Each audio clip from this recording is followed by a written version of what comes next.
You thought you had to wait until April 1st, but I'm crashing your Friday the 13th with a totally tubular surprise. I'm Hollie Woods, and this is a special sneak attack episode of Totally Tubular Trivia.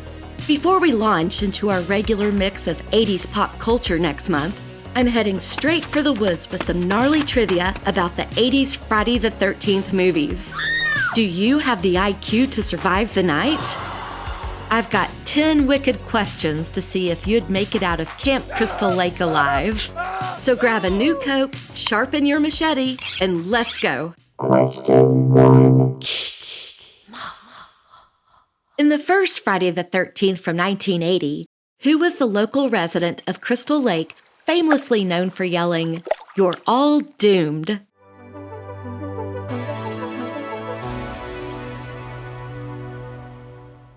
The answer is Crazy Ralph.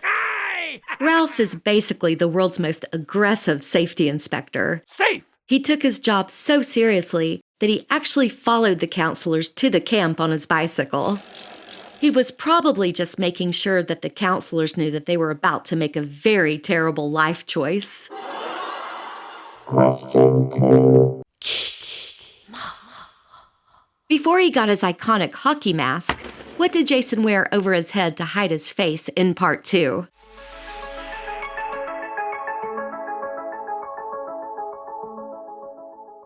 The answer is a burlap sack. Jason looked less like a slasher and more like he was about to participate in a very intense potato sack race. Question 3. Friday the 13th Part 3 was the only movie in the series filmed in a specific visual format that was a huge fad in the early 80s. What was it?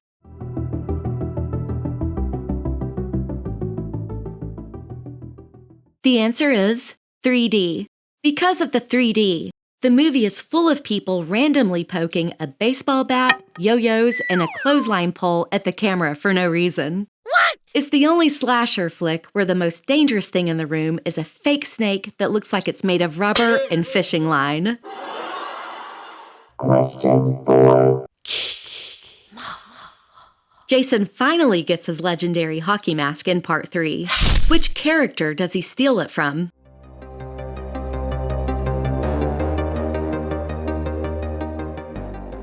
The answer is Shelly. The mask was actually a Detroit Red Wings goalie mask found in a crew member's bag. Jason literally became a pop culture icon because a guy named Shelly was a nerd who liked to play pranks and watch hockey.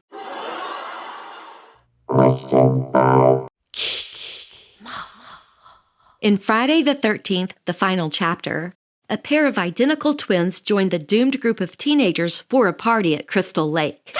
Before their slasher film debut, what famous chewing gum commercials did these sisters star in?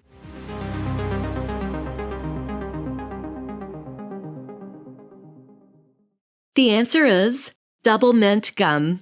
The British identical twins, Camilla and Carrie Moore, played Tina and Terry in the film.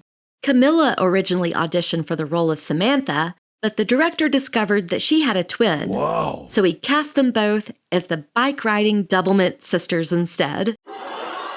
Question 6. In this final chapter, which future Back to the Future star does a truly bizarre, erratic dance to impress a girl?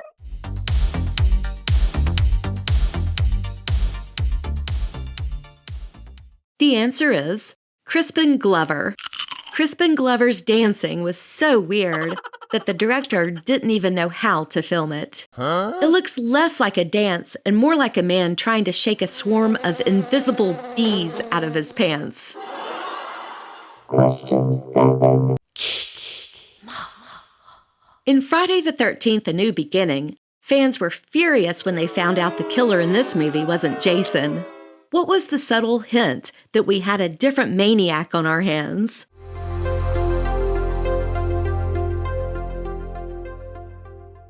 The answer is the hockey mask had blue triangles instead of the usual red ones. The copycat killer, Roy Burns, ends up getting killed by Dudley from Different Strokes. Maybe he thought he was the bicycle shop owner? Question 8.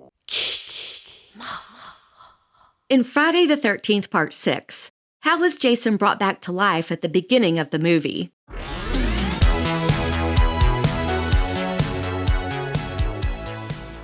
The answer is, he is struck by lightning. This movie finally admits that Jason is a zombie.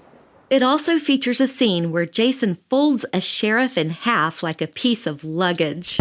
It's good to know that being dead for a few years really helps with your core strength. Question 9. Part 7 is basically Jason versus Carrie. What is the name of the girl with psychic powers who fights Jason?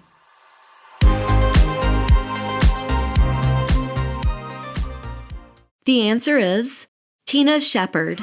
This was the first time Kane Hodder played Jason. He was so dedicated to the role that he actually set himself on fire for a record-breaking 44 seconds during the finale. That's one way to make sure your performance is lit. Question 10. Despite the title of Part 8, Jason Takes Manhattan, where does almost the entire movie take place before they finally reach New York City?